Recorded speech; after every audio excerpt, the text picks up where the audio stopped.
Kwanza na DRC mchungu. Ndio. Na DRC mambo yanakuwa ndivyo sivyo. Nina taarifa wiki ya jana kuna majeshi yalitoka pale, lakini pia taarifa nyingine ambayo tunakutana nayo si yale tu ya wiki jana, lakini nimekutana na nyingine tena kwamba taarifa rasmi Afrika Kusini yenyewe inaondoa wanajeshi wake pale nchini Kongo. Taifa la pili kwa mimi katika ulimwengu wa taarifa kwa wiki hizi. Yani mpaka kufikia jana yanaondoa wanajeshi wa Kongo pale. Kabisa ndio imekuwa taarifa kubwa sana katika ukanda wa maziwa makuu na ukanda ambao unahusisha mgogoro wa kihistoria kati ya Kongo na Rwanda. Majeshi ya South Africa yanaondoka kwa kile kinachoitwa kwenda kujipanga. Unafahamu kwamba South Africa ni mojawapo ya majeshi ambayo yanaunda katika kikosi cha Umoja Mataifa ambacho kinajulikana kama SAMIDRC. Wamekuwa wakichukua jukumu la msingi kuhakikisha kwamba wanaweza kulinda usalama wa watu na usalama wa raia, lakini zaidi sana hata kuweza kupambana dhidi wale ambao wanaitwa waasi ambao wamekuwa wakisumbua taifa la Kongo kimsingi na kipindi cha kihistoria.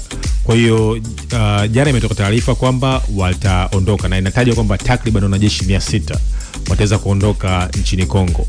Na kimsingi ni kwamba katika kitu ambacho wamekuwa wakifanya na Umoja wa Mataifa kwa kutumia majeshi ya wananchi wanachama ni kwamba ipo dhana ya azimio la Umoja wa Mataifa au unaweza kusema kama ni convention au protokali ambayo itengenezwa kwamba inaitwa ni responsibility to protect, yani ni wajibu wa kulinda, kwamba jumuiya ya kimataifa iliweza kutengeneza mkakati au itifaki ambayo inataka nchi wanachama kuweza kutoa vikosi vyao na kwenda kuangazia usalama katika nchi husika ambayo imekuwa ikionekana kama ina ukosefu wa usalama na kumekuwa kuna uhalifu dhidi ya watu. Kwa hiyo nchi ya Kongo, kwa mfano majeshi ya Tanzania, majeshi kwa mfano ya Malawi, imekuwa ni sehemu ya msingi kuhakikisha kwamba wanaweza kulinda usalama katika nchi ya Kongo, lakini zaidi sana wanaweza kulinda raia katika watu wa Kongo. Nafahamu kwamba imekuwa ni jukumu la msingi na kwa kweli majeshi yao yamekuwa yakipongezwa sana na Umoja wa Mataifa. Kwa sasa wanaondoka nchini Kongo, unafahamu kwamba kumekuwa kuna hiyo mitafaruku ya kihistoria kati ya vikosi vya Kodeko, vikosi vya Ntarahamwe, vikosi vya FDLA, kutazama vikosi vya Lendu ambavyo vimekuwa vikijaribu kupigania maslahi tofauti ndani ya Kongo. Kwa hiyo kwa vikosi kuondoka hivi, unafahamu kwamba jukumu hili tangu mwaka 2023 wamekuwa wakifanya kazi kubwa sana vikosi vya DRC, na tulishuhudia kwa mfano mwaka 2024 kulikuwa na kutupiana maneno au lawama kati ya Rais Paul Kagame na Rais Cyril Ramaphosa wa South Africa. Kwa hiyo ni hatua ya jukumu la msingi kuhakikisha kwamba wanaweza kwenda kujipanga mkakati, na nataja kwamba kuna zaidi ya wanajeshi 600 ndani ya nchi hiyo. Na kuondoka huku pengine sasa inaweza kuwa ni hatari zaidi kwa DRC, maana ni moja ya wanajeshi ambao wamekuwa kutazamiwa kulinda amani kule.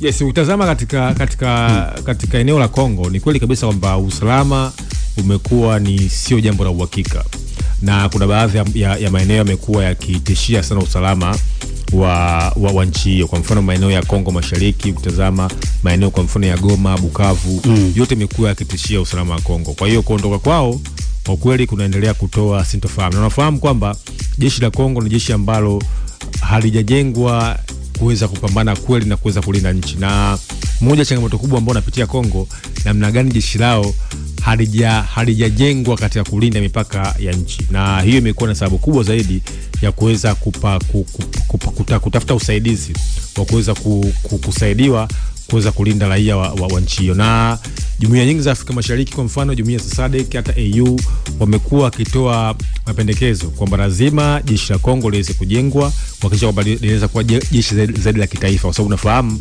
katika nchi ya Kongo kuna magavana ambao wamekuwa wakirecruit wakiweza kuchukua vijana kuweza kuingia ndani ya nchi ya Kongo. Kwa hiyo wanataja kwamba wamekuwa wakiingia vibaraka, kwa mfano wa Rwanda, vibaraka ambao wamekuwa sio watiifu ndani ya jeshi la Kongo la FARDC, ambao sasa wamekuwa wakitoa siri katika hayo makundi ya wapinzani kuanzia M23 au kama inavyotajwa kwamba kupeleka siri kwa wapinzani wao nchini Rwanda. Kwa hiyo kwa kweli ni hatua ambayo inapeleka sintofahamu, lakini wenyewe wanasema kwamba ni mkakati wao wa kujipanga vizuri, lakini mwisho wa siku wataweza kurejea katika uwanja